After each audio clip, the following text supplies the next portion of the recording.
இரவின் அதிசயம். ஒரு பெரிய வனத்தின் நடுவே அமைந்திருந்த பிரியந்த் என்ற சிறிய கிராமம்.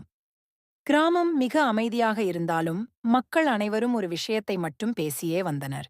அதிகாலை 2 மணிக்கு வனத்திற்குள் செல்லக்கூடாது. அந்த கிராமத்தில் வெகு நாட்களுக்குப் பிறகு சுரேஷ் என்னும் ஒரு இளைஞன் தனது வேலைகளுக்காக நகரத்திலிருந்து வந்தான். அங்கு அவன் தங்கியிருந்த வீட்டில் பாட்டி ஒரு சம்பவத்தை பற்றி கூறினார். இந்த வனத்துக்கு செல்வதை யாரும் முயற்சிக்க கூடாது. ஏனெனில் 12 மணிக்கு பிறகு அங்கே சென்றவர்கள் யாரும் திரும்பி வந்ததில்லை.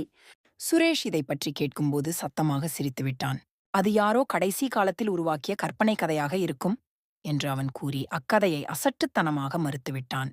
அன்றைக்கு இரவு சுரேஷ் தன்னுடைய நண்பர்களுடன் சாப்பிட்டுவிட்டு வீட்டிற்கு திரும்பினார். ஆனால் பாட்டியின் வார்த்தைகள் அவனது மனதை ஒரு விதத்தில் தூண்டியது. அவன் மெல்ல முடிவு செய்தான், இன்று இரவிலேயே அந்த வனத்திற்குள் சென்று எல்லாருக்கும் இதெல்லாம் பொய்தான் என்று நிரூபிப்பேன். அந்த இரவில் மணி 1:30. சுரேஷ் ஒருவர் டார்ச்சுடன் வனத்திற்குள் செல்வதற்கு தயாரானான். இரவின் இருட்டில் மரங்கள் பெரிய சிறுவர்கள் போல காற்றில் ஆடின. ஒவ்வொரு பாதையும் மிக பயங்கரமாக இருந்தது.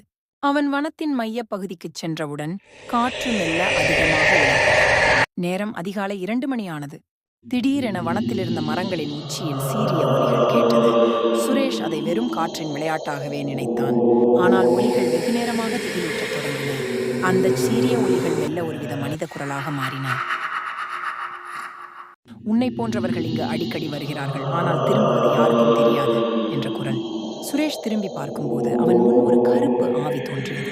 அவன் அவளது கண்ணை திறந்தபடி பார்த்தான். நீ என்னை கண்டுவிட்டாய், இனி உன் உயிரை நான் தட்டிக்கொள்வேன் என்று ஆவி கத்தியது. அது அருகில் வந்தபோது சுரேஷின் கையில் இருந்த டார்ச் திடீரென அறுந்து விழுந்தது. கைகளில் திக்குமுக்காட அவன் தன் வாழ்வில் முதன்முதலாக மரணத்தின் பயத்தை கண்டு கொண்டான். அடுத்த நாளில் கிராம மக்கள் வனத்திற்குள் தேடினார்கள். ஆனால் அவர்கள் சுரேஷின் உடலை கண்டது இல்லை. ஆனால் ஒரு மரத்தின் மீது ஒவ்வொரு எழுத்திலும் இவ்வாறு பொறிக்கப்பட்டிருந்தது: இங்கு வந்த அனைவருக்கும் மறுவாழ்வு இல்லை. முடிவு. இது வெறும் கதையா அல்லது உண்மையா என்பது கிராம மக்கள் கூட புரிந்து கொள்ள முடியவில்லை. ஆனால் அந்த வனம் இன்றும் இரவின் அதிசயமாகவே இருந்து வருகிறது.